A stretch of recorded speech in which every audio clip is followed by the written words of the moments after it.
మంత్రివర్యులు వినాలి ఈ మాట. నేను ఎన్నికల్లో రాజకీయాల్లోకి వచ్చే నాటికి నా కుటుంబ ఆస్తులు మొత్తం ప్రభుత్వానికి రాసిస్తా అని చెప్పిన అన్నట్టుగానే బాండ్ తీసుకొని వచ్చిన నాది నా కుటుంబానికి సంబంధించినటువంటి నా కుటుంబ ఆస్తులన్నీ ఈ రాష్ట్ర ప్రభుత్వానికి చీఫ్ సెక్రటరీ గారికి అన్నగారి ద్వారా పంపిస్తా ఉన్నా. మీరు ఎప్పుడు ఆదేశించినా మేము పూర్తి స్థాయి అమలు చేస్తామని చెప్పి తెలియజేస్తా ఉన్నా. ఇంకంతేకాదు సోదరులారా, నేను గతంలో చెప్పిన ఇవాళ నేను వేస్తున్నటువంటి నామినేషన్ లో ఉన్నటువంటి ఆస్తులు ఏవైతే ఉన్నాయో ఆ ఆస్తులు సరిచూసుకోండి. నేను అన్న పెద్దలు కర్ణవాయి దిలీప్ కుమార్ గారికి, ఎమ్మెల్సీ ఎక్సలెన్సీ గారికి వేదిక మీద రావాల్సిందే కోరుతాను. నేను ఏవైతే ఇప్పటి వరకు చెప్పుకుంటూ ఒక్కటి మిస్ కాకుండా రైట్ టు రీకాల్ మొదటిసారిగా ఈ భారతదేశంలో నా మీదే పెట్టుకోబోతా ఉన్నా. అది తీర్మానం చేయబోతున్నటువంటి కార్యక్రమం. ఏ ఒక్కటి ప్రజలకు ఇచ్చిన హామీని విస్మరించం.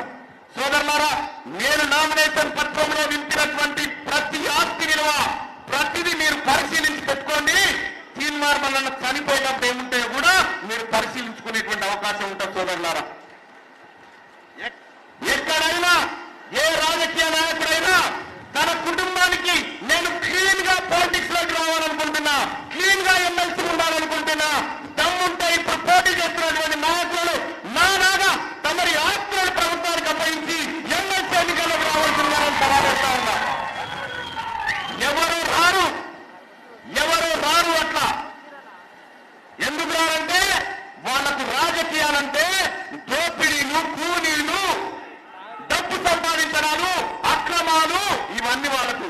కానీ నాకు రాజకీయాలంటే నేను గతంలోనే చెప్పిన సోదరులారా, నేను రాజకీయాలు చేసిన తర్వాత ఒకవేళ నేను సరిపోతే 1 లక్ష మంది సాగుకు రావాలని చెప్పినా నేను అటువంటి రాజకీయాలు చేయాలనుకుంటున్నా.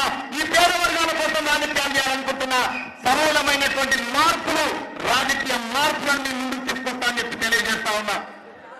నేను ఎవరి కోసమో ఎవరికి జవాబు చెప్పడం కోసమో పనిచేయను.